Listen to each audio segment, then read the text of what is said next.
how do I even start this?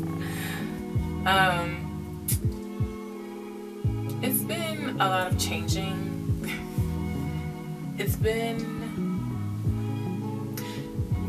these last 2 to 3 years have been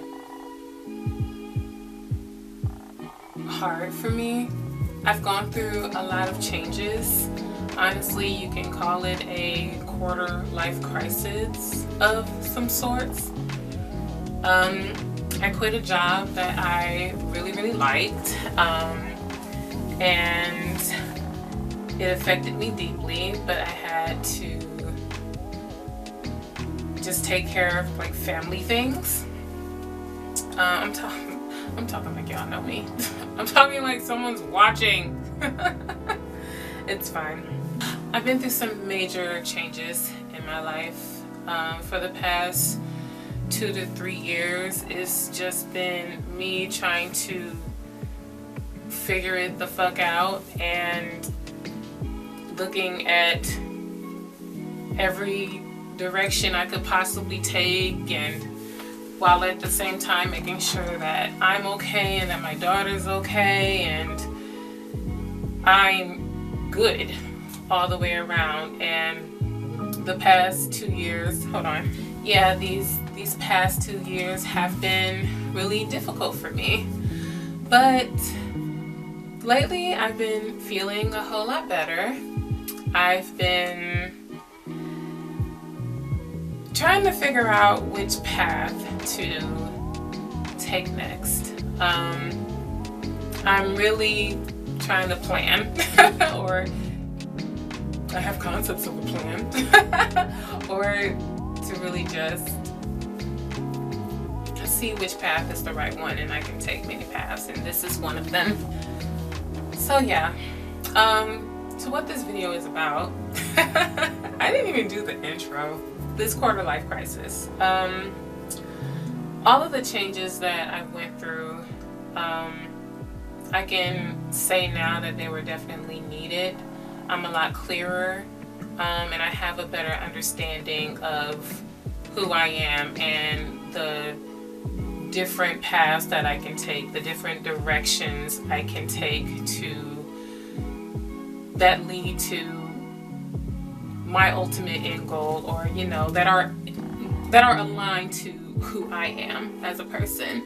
And there is this painting that I think captures that feeling of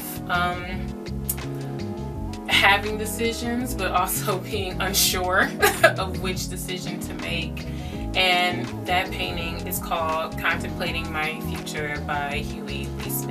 I think really captures the feelings that I've been having, and maybe it captures the feelings that you're possibly having at the moment too. Have you seen the world? It's crazy out here. I became familiar with Hughie Lee Smith's work a few years back, and I can't help but to just stare and admire each piece that I look at by him. Art historians often categorize his work as magic realism, metaphysical realism, and social realism, but no matter what it's categorized as, I can't help but to love and not live in each piece, but I can't help but to love and just want to unpack every piece and what he as an artist was trying to convey within his work. His pieces often have like single characters or a group of characters or one or two, and they're often interacting with each other or unaware of each other, but are in close proximity, or you'll have a person in the painting alone and staring directly at you, or they're contemplating away from you, deep in thought. They're often featured in these settings of like cracked masonry, one of those words, like cracked walls and dilapidated buildings and tangled wires and like real desolate areas, and sometimes he may like have them like on top of buildings and clouds. It's like his work is just so beautiful, and I would like to do a video one day going deeper into his works and even his life, as well, just to get like the person he was. And as I said before, I will talk about these particular pieces that I'm talking about, but as of right now, I just want to focus on this one particular painting. When you look at this work, what do you see? I connect with it so much. Here you see a man who is alone and leaning next to a building with seemingly no entryway. The sun shines on the man and building, casting a shadow on what's behind them, but illuminating everything off in the distance. There's a dilapidated building on the opposite street with broken windows in the front, but its sides are intact. Note this side of the building is in the shadows as well. There are two directions. One goes to the right and one faces a body of water in the background. This is the direction the man faces. And in true Lee Smith fashion, there is barbed wire scattered throughout this piece.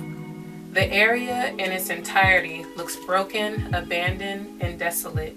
Lee Smith painted this work in 1954, the same year the Supreme Court ruled against segregation in public schools. It was a time in America where people, especially Black people, looked toward the future and how to move forward. I love this painting so much. It's just although like deep in context, it is the perfect representation of what the fuck do I do next. The man in the painting, he has decisions, like he has choices. He can go straight ahead in the direction he's facing toward the water, and it can lead to like new possibilities and opportunities that can open new doors for him, or he can take the direction that faces the right. Will that lead him into town, or lead him into town but like in a different direction that can get him to the destination he's trying to get to faster, which is the longer way, which is the shorter way, which direction has, you know, less perils or more perils, you know? Is there a direction we're not seeing? Maybe there's a direction behind him or a little further down each path. There are many ways to interpret this work, and that's why I love it so much. That's why I enjoy picking it apart and just staring at it so much, because the painting itself says possibilities. There's a indecisiveness about it that is relatable. I think that's where we all are right now, or the majority of us. Just like, what direction should we take next? What can we do collectively or individually, you know, to move ourselves forward in, you know, the shit that we're in currently right now. And you know, this is one of the ways that I'm gonna try to push myself forward and, you know, just look toward the future and, you know, set my sights on the things that make me happy, and art makes me happy. So I'm just gonna wrap it up here. I hope you enjoyed something from this. I hope you learned something from this. If you come across this video, do the YouTube things, you know, like, comment, share, subscribe, all those good things. And I will be back to share another artist. I don't know when, because life is real, but I will be back. So go look up more about Hughie Lee Smith in your free time. Thank you for watching, and have a good day. Bye.